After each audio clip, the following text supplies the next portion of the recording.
Buenos días amigos, bienvenidos a otro podcast de las charlas de Ático. Soy Fernando, editor de Ático de los libros, y hoy tenemos el inmenso placer de estar con Andrew Bayliss, historiador australiano que trabaja hoy en día en Gran Bretaña, especializado en la historia griega antigua.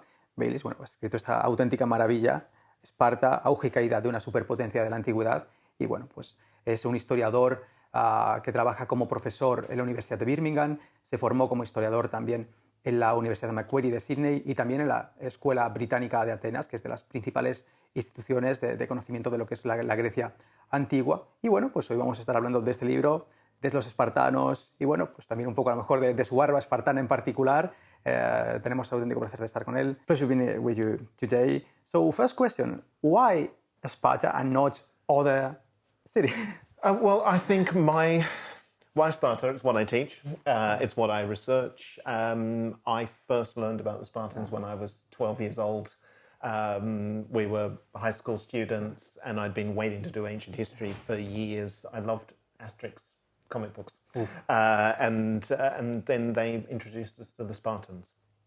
And there was this debate that the history teacher organised in class, and it was which was a better city to live in, Athens or Sparta. And they just picked us names out of a hat, and we got Sparta. And that's difficult. Yeah, you'd think that was a tough ask, but we actually managed to win because our opponents focused entirely on the bad side of Sparta.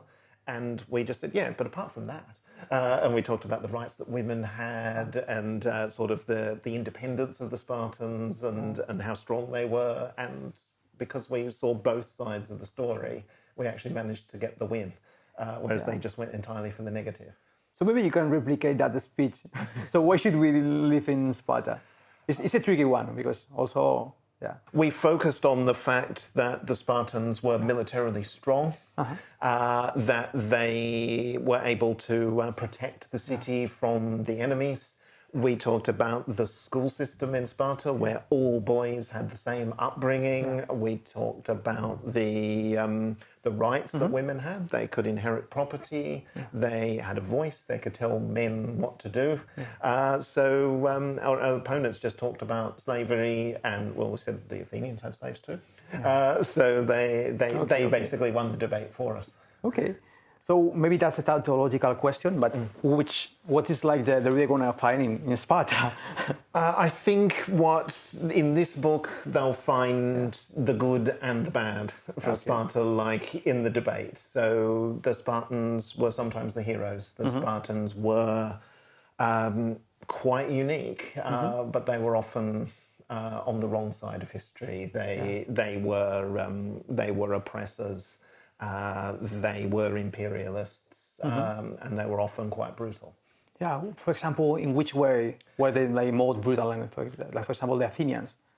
Well, I think they were more brutal to themselves. Okay. I mentioned the school system of the Spartans. There was a lot of corporal punishment. The official who was in charge of the school system was called the boy herder. He was assisted by a group of officials known as the whip bearers. And there's a lot of talking of floggings. There was potentially even knife fights as part of their training. One of our key eyewitnesses to Sparta is Xenophon, an Athenian historian who seemed quite partial to Sparta often over his lifetime, and he met a Spartan who was exiled from Sparta because he accidentally killed another boy during the upbringing. Yeah. So you don't tend to have people killed during public schooling today. Yeah, so was Sparta like strange for ancient Greeks also, or? They painted it that way. Yeah, so one of the things we often talk about is the Spartan mirage, which was a concept that a French historian came up with in the 1930s, and we've really started to properly engage with that more recently. Almost all of our sources about Sparta were written about the Spartans by non-Spartans, so they maybe like to amplify the things about Sparta that were not similar to their lifestyle, but maybe they exaggerated and distorted things a bit. But still there was like some fascination. For example, Xenophon, which was from other places in Greece, and he wanted to replicate Sparta in other city-states. Or for example, Plato enjoyed like the Sparta system. So why were like fascinated by that system so different for? Well, I think they were fascinated by it because it was different and because Sparta was powerful. So Plato saw positives in Sparta, Xenophon saw positives in Sparta. There were loads of Athenians who were known as laconophiles, the sort of the lovers of Sparta, and they grew their hair long and shunned baths like the Spartans did, thinking they were being like the Spartans. So I think sometimes different is appealing and exciting. Yeah. So some Athenians thought that Sparta was better than Athens was, and some of it was lifestyle and some of it was political. Yeah, so growing the hair longer was a political sign and of being like a Spartan, not of being like a pacifist, so as to say? Yeah, long hair in ancient Greek culture was a sign of being aristocrats, and it has a long tradition. If you read Homer's Iliad, the Greeks in the Iliad are the long-haired Achaeans, so it was a sign of you didn't have to work for a living. You didn't have to worry about your hair getting caught up in equipment or just getting in the way. They had time to dress their hair. And when you see statues and bronze statuettes of Spartans, they had amazing, long, plaited locks of hair. So they would have spent a lot of time making themselves look good. Okay. And did they represent themselves like in a sculpture, in the art, or not?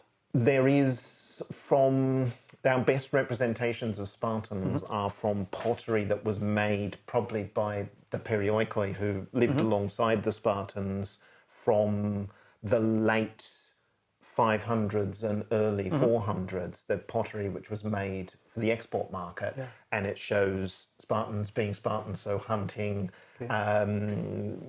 getting involved in sport and mythical scenes that might have involved Spartans or might not have involved Spartans. So Trojan War scenes involving Menelaus and Helen, king and queen of Sparta, but just ordinary mythical scenes showing people with those glorious plaited long locks. Well, I have to say, it seems like they enjoyed their time. Was it like really fun to be in Sparta or not at all? It would have been good at times to be a Spartan citizen. So Spartan citizens were all wealthy. The bar for citizenship was very, very high. So what was being a citizen? What did that mean? Who were citizens? Well, Spartan citizens... Every inhabitant of the city was... Every Spartan who was a free Spartan, a descendant or son of a Spartan citizen and a Spartan mother, if they completed the Spartan education system, then they were eligible for Spartan citizenship. So they had to go through the state-run system that started age 7, age 20. They would then be, if they were appropriate, they would be elected into a common mess and join the ranks of the Spartan army, and then they were a Spartan citizen. They were still sort of overseen by the boy herder until they were 30. And they would have spent their lives being gentlemen of leisure. So they would have spent their time exercising in the gymnasium. That will have meant wrestling. It would have meant boxing. It might have meant the pancration, which is a mix of wrestling and boxing, pretty brutal stuff like modern mixed martial arts. Throwing the discus, the javelin, racing, all of it naked. The Spartans were supposedly the first of the Greeks to actually exercise naked. One of the later sources says at the Olympic Games, a Spartan, I think his name was Acanthus, was the first one who just stripped naked and ran to victory in the, which would be the equivalent of the 200-meter sprint in our Olympics. And after that, everyone thought, oh, that works.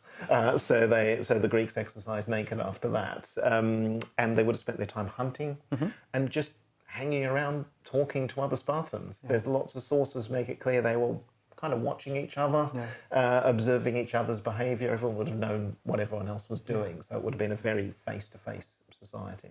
Okay. And also hunting their slaves. One of the murky sources that we have talks about the smartest of the young men being selected for a terrorization of their own slaves, where they'd be given a knife, basic rations, and sent out into the countryside with orders to go into the fields and kill the largest, scariest-looking helot to terrorize them into behaving and policing the roads at night and killing any helots they found out and about because they might have been potentially plotting against their masters. Because which were helots? What's that? So the helots was the term that the Spartans used to describe their own slave population, and the name helot probably comes from the Greek word haliskamai, which means I take or I capture. Okay. So they were the original inhabitants of Laconia and then Messenia, a neighbouring land that the Spartans conquered. They stole their lands and then made them work on their own lands and took half of the produce as a kind of tax. The Helots got to keep the rest. They got to live in their own communities, probably not terribly closely monitored by the Spartans, which is why they would occasionally terrorise them. Okay. And that was why the Spartans were able to be gentlemen of leisure, because they had stolen the lands of the Helots and made them work on them, so they didn't actually have to work. Yeah, because that's what enabled them like to exercise and train and develop like in elite warriors, basically. Because were the Spartans like elite warriors, or is that a myth? They were very good at what they did, and they were for a long time the only Greeks who had such a large number of citizens who were all wealthy enough to fight as heavily armed infantrymen, because in fighting as a heavily armed infantryman in ancient Greece meant having the money to pay for 30-odd kilos of bronze armour. So a big bronze helmet, bronze breastplate, bronze legs protectors, a big wooden bronze-faced shield. Takes money. So in Athens, only the wealthiest of citizens would have been able to afford to be a hoplite. Same for all of the other ancient Greek city-states, whereas in Sparta, all of the citizens were wealthy enough to be hoplites. So at the time that they were really rising to power, they had a larger army than most of the other Greeks could put together, and it was made up entirely of men who were effectively full-time physical professionals. We try to avoid referring to them as warriors because they weren't really warriors, but they spent their lives looking after their bodies, whereas the Athenian army would have been made up of some men like that, but a lot of their heavily armed infantrymen would have been farmers who just downed tools when required. So the Spartans they didn't need to pick up the tools in the first place. Yeah. So were the mini Spartans? Because I mean, they were like really, really fit, really strong, really trained in the art of war. But if you don't have the numbers, how can you win so many wars? Well, initially they did have a lot of numbers. So the mythical tradition is that the Spartan lawgiver, Lycurgus, divided the lands of Laconia amongst 9,000 equal plots.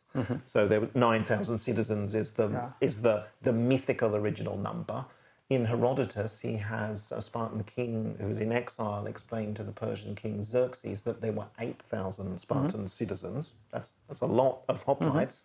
The Spartans also had the other people in Laconia and Messenia, the perioikoi, which literally means the people who lived around them. They were like the citizens of ordinary Greek city-states. Some of them would have been poorer, some of them would have been more wealthy. The wealthiest of them could fight as hoplites like the Spartans could. The wealthiest of them might have sent their sons to Sparta to be trained alongside the Spartans as well, because rich foreigners often sent their sons to Sparta as a kind of finishing school. If they shared their political views. So the Spartan army wasn't just the Spartans, it was also the perioikoi as well. So put together, they were capable of producing a very large army at the time. Which was like more important in defeating the Persians, like the Spartans, the Athenians? Which was like the most important role? I think important depends on what you mean. So most sort of military powerful in terms of land-based armies, Sparta. Athens was culturally more important, more wealthy. Their hoplites were very good. Athens was by far the more important city overall, and it sort of won the cultural war. But for a brief moment, Sparta was the most sort of militarily powerful. And Thermopylae, did it have an importance, or is it just a myth? It's a myth, but it has importance. So Thermopylae, well, obviously the battle happened. The Spartans did hold the Persians back for a couple of days. There weren't that many Spartans there. There were allies who the more popular versions of the story tend to leave out. There were 300 Spartans. There were Helots present at the battle. Some of them died in the fighting, so they must have been involved. later sources, the numbers don't tally, so there's an argument that there may have been 700 perioikoi at the Battle of Thermopylae that Herodotus doesn't tell us about. Okay. But the glorious self-sacrifice might have been more accidental than anything else. So my probably preference in thinking about it is that they might have expected that they might have to die, but they probably weren't expecting to die in the circumstances that they did. It might have been more an accident. Like, logistics of the time meant we actually have to fight long enough to hold them off so the Allies to get away, rather than going knowing that it was a suicide mission. Did they have any chance of holding the position and eventually winning that particular battle? Well, they held off the Persians for a couple of days, if the sources are telling us the truth, and were only defeated when they were surrounded. So maybe if they hadn't been surrounded, it might have worked. But the Persians had a lot of numbers, and they had a bigger fleet. So I think long term that wouldn't have really worked. And I think had they been waiting for reinforcements, had the reinforcements showed up, maybe it would not have gone well. And that Thermopylae, was it like going to Mr. Olympia Satamen or not? Going to Mr. Olympia Satamen, like, was it like that the way or not? Oh, well, I think the Spartans would have looked muscular. Okay. They spent their time exercising. The statues that we have of Spartans, of bronze figurines, make them look more slim. I think they were fit rather than sort of huge muscle men in that way. But they were definitely athletic, and the primary sources make it clear they exercised while they were on campaign. Yeah. So that wonderful story in Herodotus where Xerxes sends a spy to watch the Greeks to see what's happening, and the spy happens to turn up at the time that the Spartans are outside the wall defending Thermopylae, and they're just exercising naked, and some of them sitting around combing their hair. That does actually match other sources. Xenophon makes it really clear that Spartans did practice. They continued their exercises while an army was on campaign. The only rule was not go too far away from camp.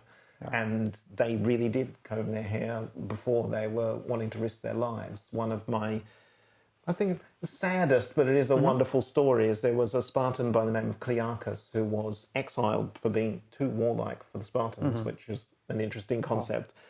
He was caught by the Persians many years later, and he was put in prison, and there was a Greek doctor at the court of the Persian king Artaxerxes, and he went to visit Clearchus, and he said, "Is there anything I can do for you?" And he said, "I'd like a comb so that I can comb my hair," because he knew he was going to be executed, and the doctor gave him a comb. And when he gave him his comb, Clearchus gave him his signet ring, and he said, "If you ever go to Sparta, give this ring to my relatives, and they will look after you."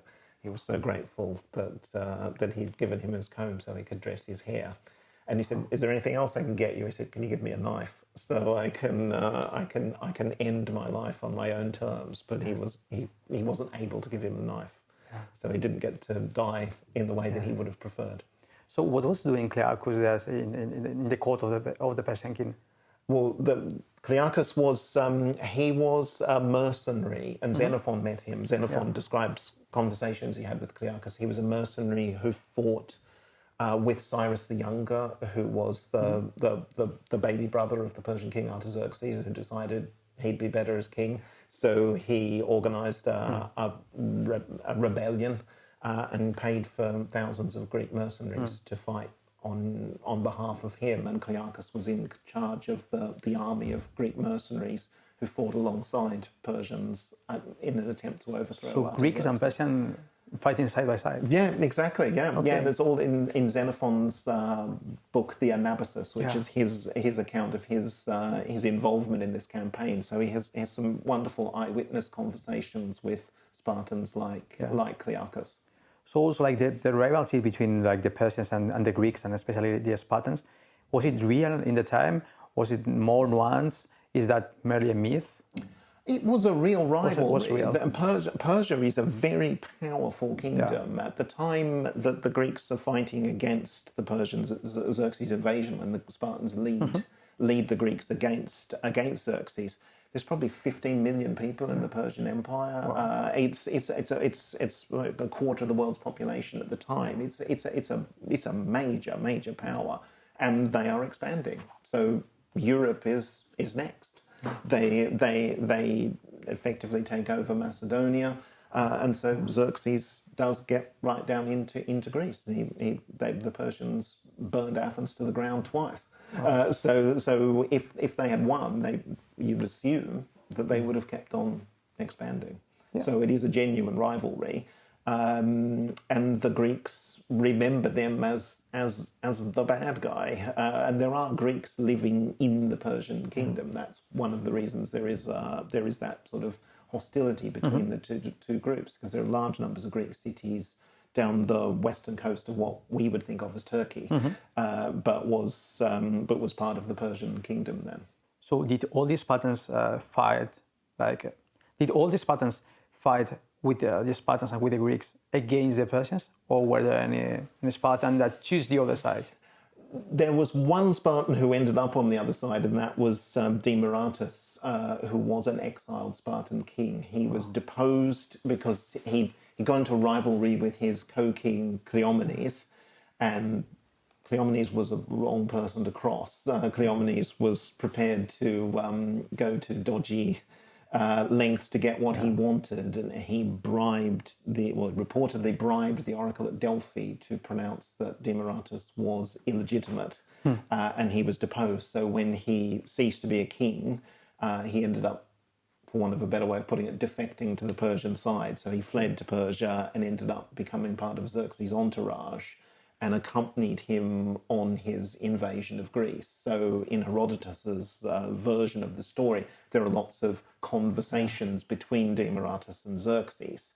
And he does actually quote an Athenian who said that he had been involved in sort of Demaratus's world. So Herodotus might be getting an almost official version of things, like second-hand stories about Demaratus. But no, the Spartans themselves were united in their fighting against the Persians, but only 31 Greek city-states actually fought against the Persians. So it was a small number of Greeks really against the Persians. Oh, it's kind of shocking, like, for a city so obsessed with loyalty, with being loyal to your city. You are king, and you eventually betray your city and go with your enemy. So how was seeing that kind of treason in those years? Well, Demaratus is an intriguing figure because his name means that he was the people's prayer. And his father had struggled to produce an heir. He was actually onto his third wife in his attempts to get an heir. And that was a story in itself, because he stole his best friend's wife when he decided he needed a new wife. Pretty dodgy character in that way. And he decided that when Demaratus was born, that he must have been too early. So there's a story that Herodotus said he was counting on his fingers and got to 7 and went, and decided he couldn't be really the legitimate father, and then later on changed his mind and regretted that. But that was the thing that Cleomenes was able to use to get Demaratus deposed later on. But I think when he was deposed, he became an ordinary citizen. He was elected to an office. But he left Sparta after he was insulted by his replacement as king.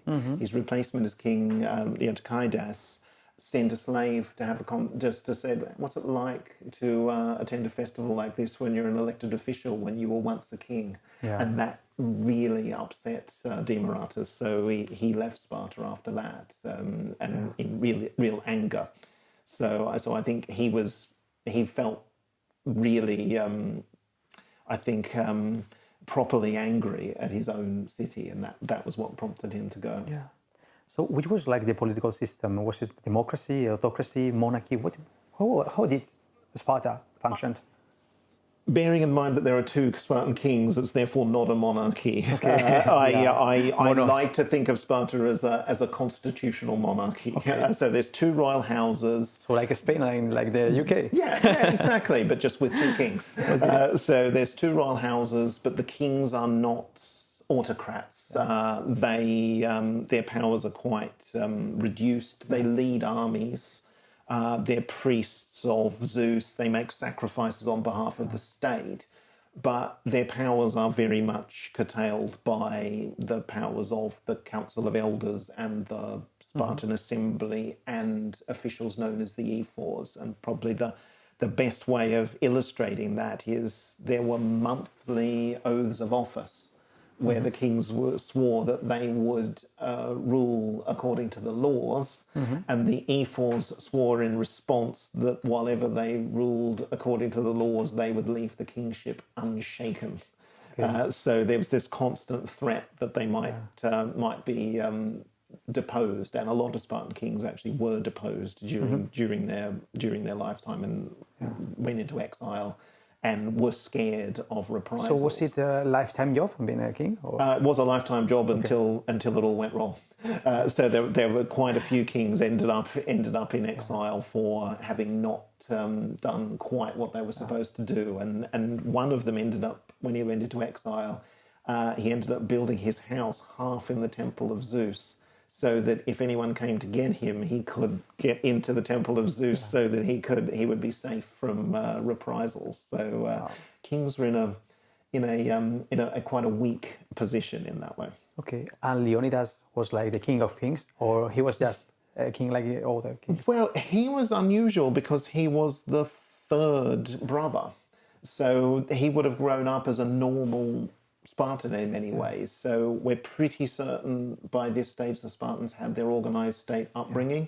The heirs to the throne were exempt from that. So his brother Cleomenes wouldn't have gone through the upbringing, but his older brother Dorius would have done, and Leonidas and his other brother Cleombrotus would have gone through the upbringing. So they would have been more normal in that way. So he was a king by accident because he only became king because Cleomenes died, and Dorius, the brother between them, was already dead as well. So he was like a total accidental king. Oh, but he lived up to his duty, I guess, because he eventually died. So he did what Spartans were supposedly expected to do, as sacrifice their lives in combat if necessary, or not run away. The only direct reference we have for the oath that Spartans swore when they became citizens was that they would not break the ranks. Okay. So which would mean not run away. So they probably swore that they would stay where they were meant to fight and not run away. So there's one saying, maybe it's apocryphal, but that mothers told to their children, to their son when they were in battle, okay, you have this shield here, come with your shield or over there. So is that real or not? Well, the frustration we have is that all of the sayings by Spartan women, apart from a few that Leonidas' wife Gorgo delivered that are reported by Herodotus, most of them are recorded by Plutarch, who was writing 800 years after the events that you want to know about. So there's a big gap. The other problem is that Spartans didn't come back home carried as a dead man on their shield, which is what that saying implies, because Spartans were buried where they fell on the battlefield, because the Spartans, unusually for ancient Greeks, didn't bring the remains of the war dead home. They actually buried them where they died because they'd won. So that saying kind of doesn't work. I think you can rescue it, because Xenophon refers to the shield carriers who would collect the wounded from the battlefield during the... So it might be a distortion of that meaning in that way. Rather than her saying, come back home on your shield, she might have meant come back from battle being carried. But the idea of you have to win or die, that's true? Well, there are too many examples of Spartans running away for it to be an ironclad rule. So there's a lot of commanders fight to the death. There's a lot of commanders go down fighting, clearly not wanting to come back alive, having shamed themselves by being defeated. There is an argument that Thermopylae actually created this idea that Spartans were meant to fight to the death, and that might not have been a law, but it might have then become quite customary after that, as in there was this one glorious example of it happening, and therefore they should continue that, because Herodotus describes a lot of fighting involving Spartans before Thermopylae where people don't win. They do come back having failed, and there's no hint of punishment of them. So the punishments that Spartans imposed on cowards might have been more of a later thing. What kind of punishments on cowards? Well, Xenophon and Plutarch both talk about the shaming that they did of cowards, and one of the weird things they did was they made them shave off half their beard and moustache, so that they would really mark them out. And Spartans abroad wore red cloaks. And they were required to wear, cowards had to wear a patchwork cloak. So it's a way of really visually showing the stigma of it. And it may well have been a way of make it really obvious who was the bad guy. So that's the reported punishment. Herodotus says that the one survivor of Thermopylae, well, there were two survivors. One had been sent away as a messenger, or when he came back, he was so shamed of not having fought to the death that he hanged himself. The other one, Aristodemus, they called him a coward. They wouldn't share fire with him. They wouldn't talk to him. And he ended up sacrificing himself at the Battle of Plataea the following summer, charging out from the ranks and trying to go out in a blaze of glory. And the Spartans refused to accept that he was brave. They said there were braver men in the army than him because he'd wanted to die. Whereas the guys who'd actually died not wanting to die, they were brave, whereas he was actually not really brave. Other cowards were fined. Others were driven into exile. So it might not have been a hard and fast rule about it. And also, like the fear of being ashamed, socially ashamed, I think was one of the main fear a Spartan could have. And in that sense, like women played an important role too, like on keeping like social Spartan values. Absolutely. So when Xenophon is talking about the punishment for cowards, one of the things he says is that a coward would have to explain to his daughter or his sister why no one would marry them, because no one would want to marry into the family of a coward, because that would be shaming for them. And we have 39 sayings of Spartan women, and probably 3/4 of them are about men being told how they should behave or how they shouldn't have behaved. So that come back with your shield with it or on it. There's a saying of a Spartan woman when her brother was making a big deal about how amazing her son was in dying. She said, well, you could have died with him. And there's a similar one with a brother talking up his brother. Well, shouldn't you have joined him? There's my favourite one, and I always love terrifying my students with this one. When a son came back, having survived a defeat, two sons came back. Their mother hitched up her dress and said, "Do you want to crawl back in here where you came from?" And it's just that kind of thing. Must have had an impact on male behaviour. You don't want to be shamed by your mother, by your sister. You don't want to be screamed at. One mother reportedly beat her son to death with a roof tile. For having survived a battle. Roof tiles are the weapon of women in the ancient Greek world. Because when a city's being besieged, women can throw roof tiles off. It doesn't happen in Sparta in that way, but the story still has someone being beaten up with a roof tile, and big lump of clay like that would do the job. So and there are I think it's 3 different sayings involve a mother killing her son for having failed in combat. So women definitely had a role in policing male values.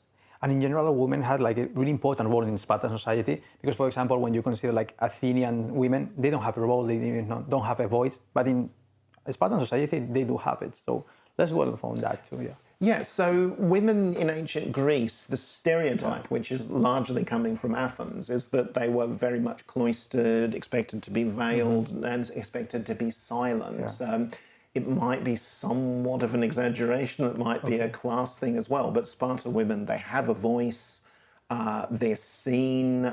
Girls have a physical training for them because the Spartans expect them to do lots of exercise in the thought that will mean that they will have stronger children when they reach that age. They're exercising scantily clad. Some of the later sources talk about them being naked at various points in time, but we have bronze figurines showing girls wearing short tunics, usually hitching up their skirt to show their thighs, and so there was literary sources referring to them as phainomerides, which means thigh flashes, and it matches the figurines that we have. There's figurines showing Spartan girls just wearing a loincloth, because supposedly they did wrestling as well, but running races. So there's a physicality to them, and they inherit land alongside their brothers as well. So by the time of Sparta's collapse, 2/5 of the land in Sparta is owned by women, according to Aristotle, who did not have an enlightened attitude to women, and he thought that this was one of the reasons why Sparta had gone wrong, was that women had too much power.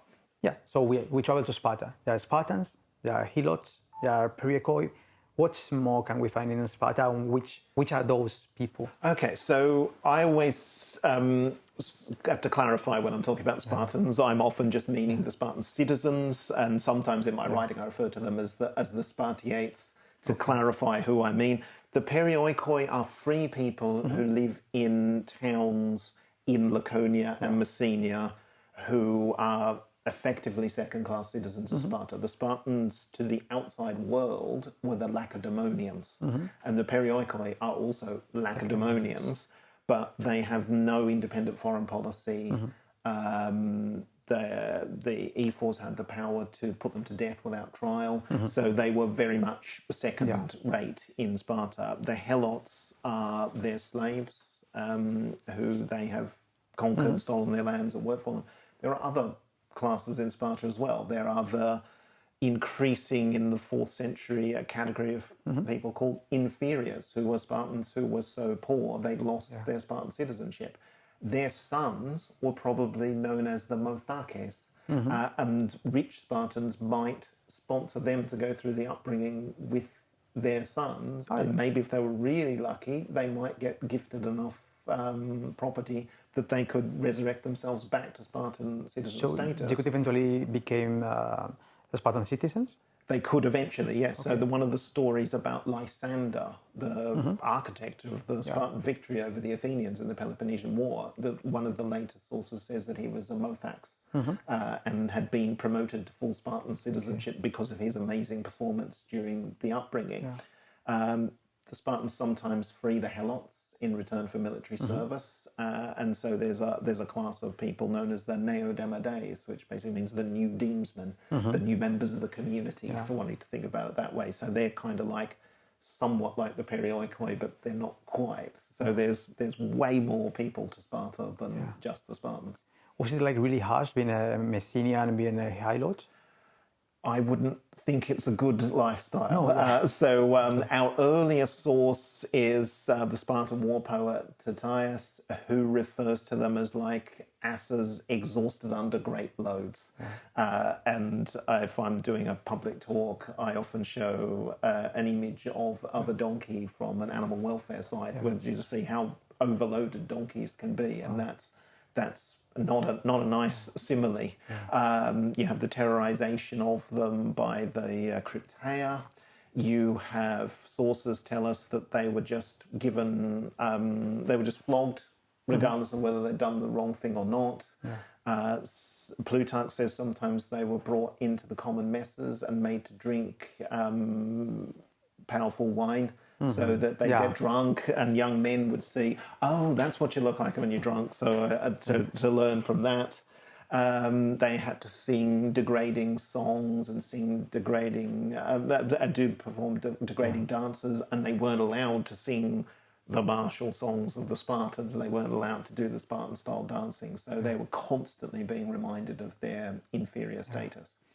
And did they rebel against that? They did, yes. So the context of Tyrtaeus' war poetry is to try and inspire the Spartans to actually reconquer the Messenians. There was a massive earthquake hit Sparta in the 460s, and that prompted a mass rebellion by the Messenian Helots. some of the Laconian helots rebelled and some of the Perioikoi rebelled as well. The Spartans put those two down quite quickly, but some of the Messenians held out on Mount Ithome for the best part of 10 years. And when the Thebans defeated the Spartans in 371 at the Battle of Leuctra, the next summer they invaded the Peloponnese, and the Messenians rebelled and gained their freedom as a result of that. So the helots were a threat. And Plato even suggests that the Spartans didn't turn up to the Battle of Marathon because there was a helot rebellion. How did the other Greeks see like the Spartans oppressing the helots, because they were Greeks also? Yes, so the other Greeks had their slaves, but most slaves in the rest of Greece were foreign captives. So they, I guess, didn't feel as bad about that.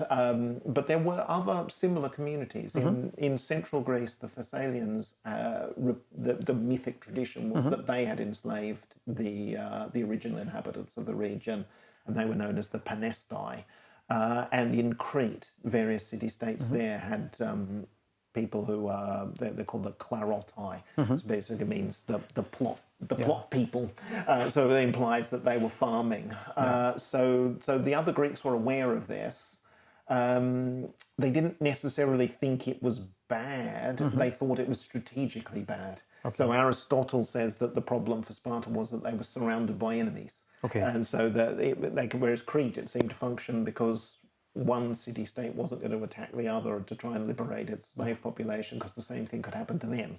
Whereas Sparta was the only one in the Peloponnese doing that. Yeah. Let's talk on the rivalry between like Athens and Sparta. Was always the case? Did they collaborate? Where did it originate?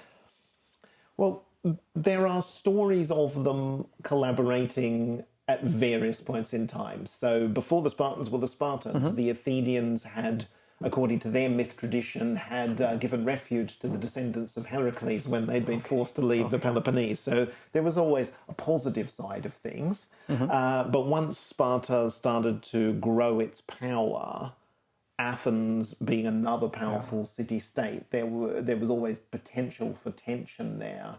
The Spartans liberated the Athenians from their tyrant, Hippias, in 508 BCE, which I guess should have been the start of a great friendship between the two cities. But that actually really was the beginning of the hostility between the two cities, because once Athens was liberated from the tyranny, it started to become more and more democratic. And Sparta didn't like a rival growing in that way, and Sparta kept on trying to interfere in Athenian politics, and it basically didn't go very well. So that was sort of the origin of their hostility. But they did fight together against the Persians. The Athenians asked for them to help at Marathon and expected that they would come. They came a couple of days late, but they did try to get there. They shared leadership against the Persians. The Athenians actually accepted Spartan command, even at sea. The Battle of Salamis, we know the Athenians really won that battle, but it was a Spartan admiral in charge. The Athenians let him actually be in charge. So they were together in a friendly way that way, but the hostility really came about particularly in the 460s at the time of that Helot rebellion, because the Spartans asked all of their allies to help, and one of the allies they asked to help was Athens. And the Athenians sent an army to help them against their Helots, and then the Spartans decided that the Athenians were untrustworthy and sent them home. And that was really a big dislocation. Immediately after that, the Athenians exiled one of their political leaders, Cimon, who was a strong supporter of Sparta. And he'd advocated them helping. He was such a Spartophile, he named his eldest son Lacedaemonius, the Spartan. So that shows you how Spartan-leaning he was. And once he was gone, Athens became much more hostile to Sparta. So that was sort of the beginning of the end in that way. And so the second half of the 5th century is all about their sort of growing antagonism, with Athens being a major maritime power, Sparta being a major land power. At some point in time, they were going to end up fighting. So which was like the balanced power between Athens and Sparta? Because you have like the Median War, and after that war, which is more important, like Athens, Sparta? Yeah. I think at the end of the Persian Wars, everyone would have thought that Sparta was going to be the big power. They'd led the Greeks to victory against the Persians. I said earlier that there was a Spartan admiral. They really had all of the reputation, but they backed off very quickly, partly because I think self-interest, selfish. They didn't actually want to continue leading a war against the Persians, and some of their commanders didn't go so well after that, like Pausanias, who had led the Greek victory at the Battle of Plataea.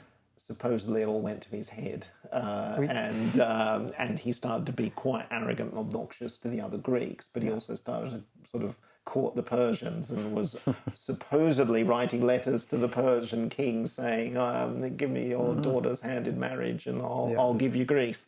So the Spartans had reasons to back off. And so the Athenians really went with that. So they took over the war against the Persians, and they developed that into quite a significant maritime empire over the decades that followed. So at the time of the Peloponnesian War, when the Spartans and the Athenians come to fight against each other. That's the great clash between Athens and Sparta. The Greek fight between Athens and Sparta. Really, Athens is the dominant power at that stage. Sparta has been dealing with a lot of problems, and it's the fighting really is because Sparta has now reached a point where I think it knows it needs to take on Athens, otherwise the Athenians are going to win. Yeah, so eventually Sparta makes an empire, so to say. So how do you manage to somehow control an empire when you are such an isolationist society, such a close-equal society? I think in some ways it's because of how the Athenian Empire had worked. So Sparta has a network of alliances, which we called the Peloponnesian League, but really it's a series of states that have alliances with Athens, with Sparta, where basically they've agreed to follow the Spartans where they lead. And so together they have that. The Athenians have been running this massive maritime empire of Greek city-states that have been initially allies but conquered by them. When the Spartans defeat the Athenians, it's their kind of ready to be taken over. So the Spartans, they set up puppet governments in the city-states that the Athenians have ruled, but they've won the war by effectively selling their souls because they've done a deal with the Persians for money and ships to defeat the Athenians. And one of the things they've done is that they've agreed to sacrifice most of the Greeks of Asia Minor. So they basically take over the Aegean Empire of the Athenians, but some of it they've let go to the Persians. So they just kind of step in and take it over. So they managed to keep the empire for a long time, or? Not very long at all, no.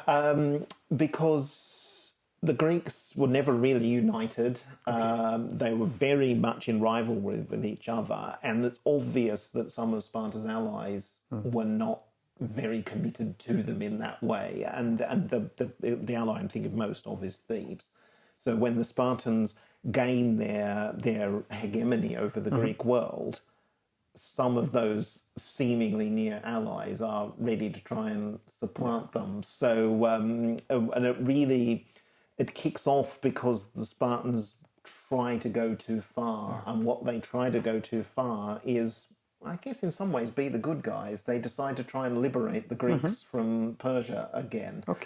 Because they really didn't perceive themselves as being in alliance with the Persians. They perceived themselves as being in alliance with Cyrus the Younger, who'd been doing all the deals on behalf of his father.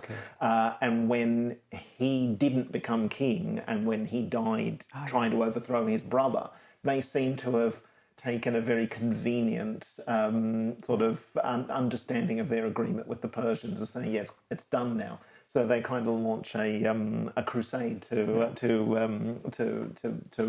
reunify all of the Greeks of Asia again and release them. So when they attack the Persians, the Persians decide to respond not with war, but with money. So they spend money, they offer cash to the other Greeks and say, well, if you fight against the Spartans, Like we'll help you usually. with money. And so states like Thebes, but also former close allies of Sparta in Corinth, decide to unite against the Spartans because they don't want them to be really in charge. So that starts a process that ends with them ultimately losing their leadership of the Greek world quite quickly. Over the course of that sort of next decade, they lose some battles, win some battles, manage to cozy up enough with the Persians again to do a deal about a peace treaty which would have them all at peace, with the Persian king backing it, but with the understanding that the Spartans would really do the enforcing of the peace treaty, and they use that peace treaty to then be pretty terrible and punish former allies and interfere with the other Greeks. And then over the following decade, then it gets more and more complicated and messy, and ultimately that's when the Thebans are able to gather enough allies against the Spartans to end their power. And they eventually defeat them. Yes, they defeat them in one major battle, the Battle of Leuctra in 371. Aristotle says that Sparta was destroyed by one great blow. And he's probably meaning the Battle of Leuctra, although he might be meaning Leuctra and the loss of Messenia the next year. But basically, the whole thing is over in such a short period of time. And did they have any revival after that? There were attempts, but nothing of great significance, partly because everyone knew what the Spartans were like if you actually let them be in charge. So any further attempts to grow their power were usually shut down quite quickly by alliances. And why this time Sparta couldn't get up like before? Partly, the main factor is the loss of Messenia. Okay. It's half of their polis territory. It's the majority of their wealth. It's where citizenship is tied to wealth. It's where so many men had their eligibility to be citizens had been based on that. By the time of the Battle of Leuctra, there is probably only 1,500 Spartan citizens. They then lose Messenia. That number of wealthy men has fallen quite dramatically. So there was never enough Spartans to begin with. Once it's all gone very wrong, there's just not enough of them. Okay, so now we only have the ruins of Sparta. Are they impressive? Because I know about the ruins of Athens, but... Well, Thucydides, at the beginning of his History of the Peloponnesian War, said, if future generations had only the remains of the foundations of temples to judge by, no one would think that Sparta was half as powerful as it was, and everyone would think that Athens was twice as powerful as it was. And frankly, he's right. So all we have is the remains of temples in Sparta, the foundations of them. They're not big. They're not impressive, because the Spartans didn't do that kind of thing. I like Sparta as a town. It's in a beautiful location. The mountains there are magical. I love the museum there. It's a beautiful little museum with all the Spartan things. And I love wandering around the site. But you're not going to get the same thing you get if you go to Athens or if you go to Rome. It's not the same, but it's still worth going to. Okay. If you only have to give one reason to read this book, which would be that reason? There's a lot of distortion in popular culture. There's a lot of myths. My book is trying to explain what the Spartans were really like, good and bad. Okay, so the real story of the real Spartans. Yeah, as close as we're going to get. Yeah, that's great. So it's been an absolute pleasure. Bueno, pues un auténtico placer estar hoy hablando con Andrew Bayliss, autor de Esparta, ya en librerías. Bueno, esperamos en la siguiente charla, Ático. Un auténtico placer. Thank you for having me. Thanks. Pleasure is mine.